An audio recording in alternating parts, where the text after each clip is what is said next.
Welcoming to the program and a very happy new year to Mr. John Cowan. John, kia ora, good morning.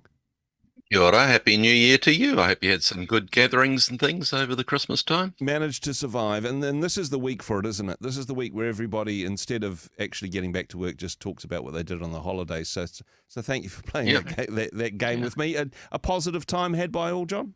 Oh, yeah, we had some nice family gatherings or intervention, I think they called it. Actually, that lines up a little bit with what I was wanting to talk about this morning is how do you say hard things to someone? Yeah, And like those interventions where people gather together and say, Dad, it's time you stop drinking or something like that. yeah. There are hard things that need to be said, and there's often I'm I don't know if I know ways of saying some of these hard things. Now, I was a little bit nervous when I saw the topic. I thought, is this a setup?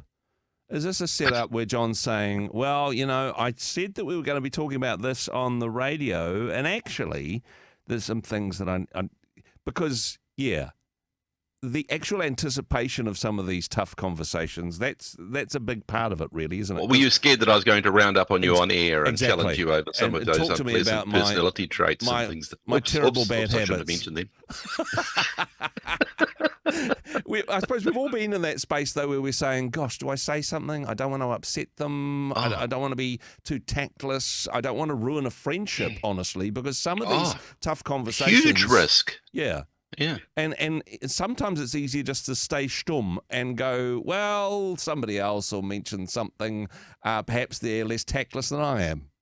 Less I tactful, know, I should I say. know. It's a real risk. It's not just a faint risk, it's a real risk that your intention at helping them by raising something into their consciousness might so embarrass them or offend them that the relationship gets ruptured. Yeah. And it's even worse, I think, with people that you don't know that well. I spent a quarter of a century helping parents to understand their children and perhaps they control their behavior. A big part of that sometimes was dealing with tantrums. Yeah. And on a recent flight, in the row behind me was a child who tantrumed the whole flight, whining and grizzling Yeah. and carrying on. It wasn't they were distressed. They would get themselves distressed, Yeah. but it was this technique they developed to get the attention of their parent, and their parent was either ignoring them or using ineffective little techniques. And so, you know what I did? Yeah. I bravely and courageously picked up my stuff and moved to a seat a bit further away in the plane where I could see an empty seat. I've never been able to think of any way of being able to say anything in those situations. There's a Nobel Prize waiting for someone who knows of a good technique. Well, actually, in that situation, I think one of you needs a parachute, either you or the kid. If you offer that as a choice, maybe the behaviour will improve. But threatening other Yeah. people's children on a plane probably doesn't go down Yeah. well in most places. I have never made comments about friends' children or relatives' children and things like this. People know the type of work I was doing, Yeah. and sometimes I'm screaming on the inside for techniques that I know work, but I just haven't been able to think of any because people are so protective of their children, Yeah. and sometimes it can come across as some type, of an offence to the child. But it's not the child's fault; it's the parent's fault. I really want to say, no, no, your child's lovely. It's you that's the inept parent.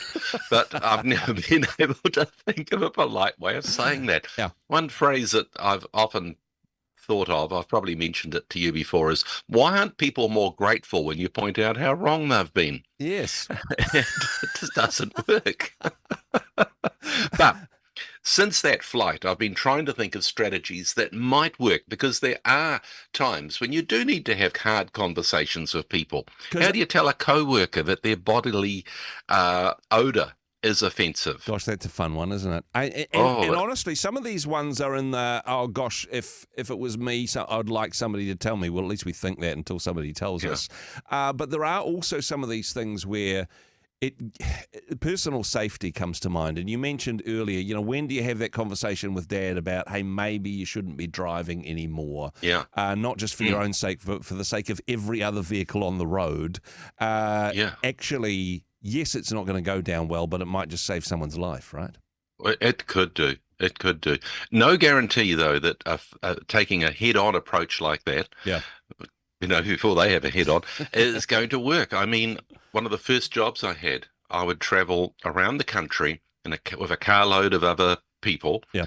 and the car was a big V8, was being driven by the boss's son, Mm-hmm. who was immature and would drive at ridiculous speeds. We would plead for him to slow down. Yeah. We would say, if you don't slow down, I want to be let off, and things like that. And he wouldn't ignore it.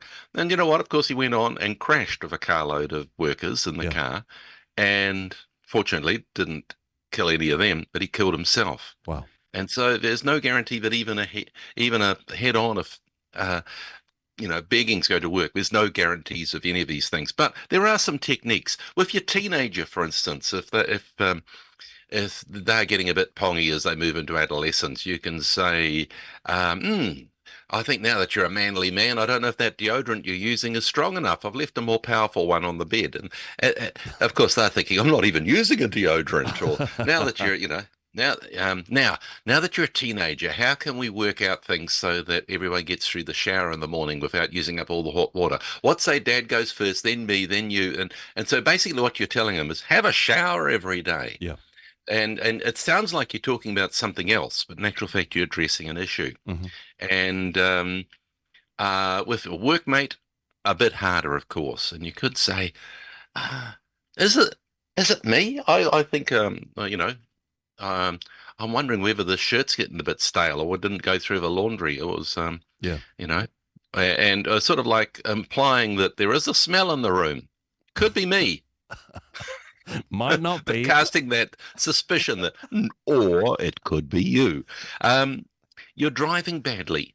You could say to someone, you're driving too fast, and they could argue back, I'm a safe driver. I've had less tickets than you. I can handle this car at any speed and I'll be safe. And they might be actually correct. Yeah. But if you personalize it, if you use your own emotion, they can argue against facts. They can't argue against emotion. So if you say, I don't feel safe at this speed. Yeah. I know you're a good driver, but I just don't feel comfortable at this speed. You're using your emotion as the reason why they should consider driving slower. Mm-hmm.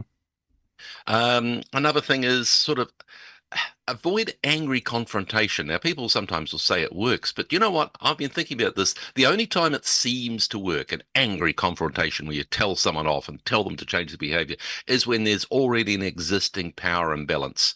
When you're the parent and they're the child, you're the boss and they're the worker, when you're physically bigger and they're smaller, or there's a crowd on your side. Isn't that called bullying, John? That's just, it's effective, yeah. And people say, it works, it's effective. I reckon it's only apparently effective. There's an old phrase that Samuel Butler came up with in the 17th century. A man convinced against his will is of the same opinion still. Yeah. Meaning, yes, their behavior might change, but on the inside, they just hate you.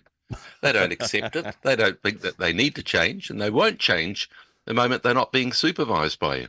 Yeah. Well, so I don't think angry confrontation works. Maybe for a co-worker, if they don't like you as much, then you won't have to spend as much presence in their BO, but that's an oblique strategy, isn't it? I admire the way that you think laterally.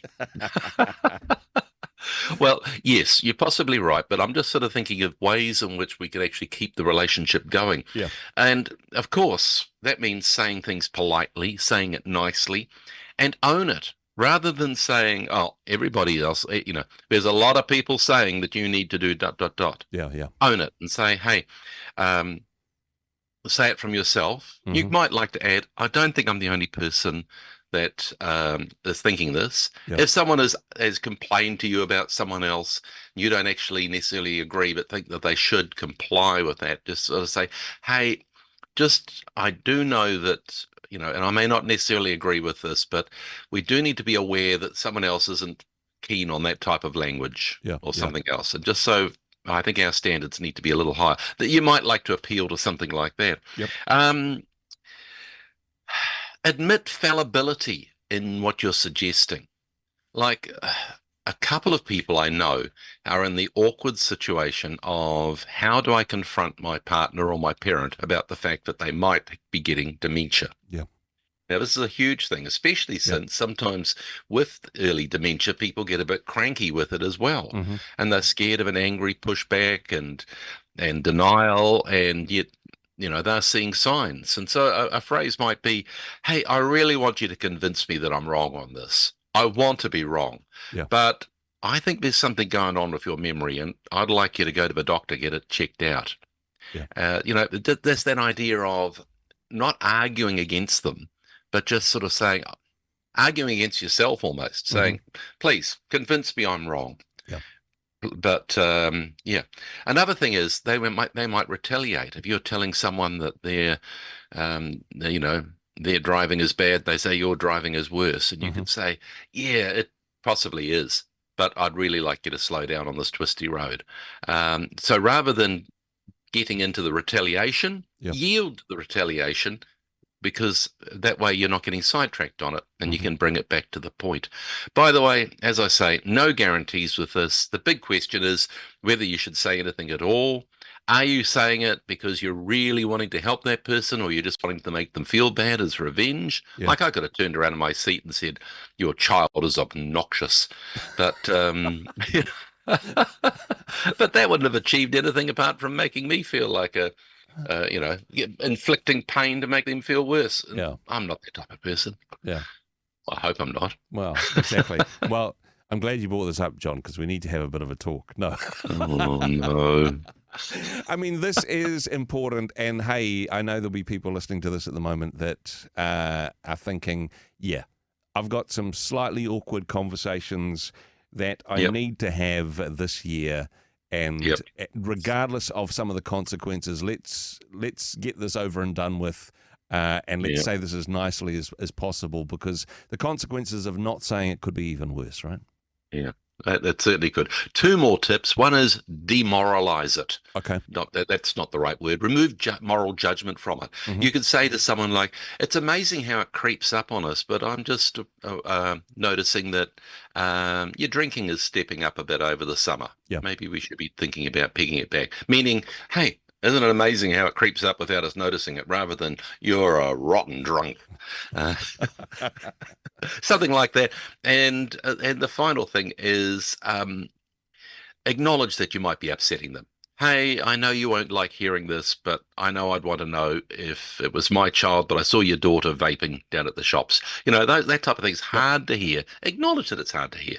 Hey, that's about all I've been thinking about for the last little while, so I thought I'd share it. So there you go. Thank you. I mean, hey, 25 awkward conversations that we can have before the end of the first month of 2024. What a great way to start the Oh year. dear.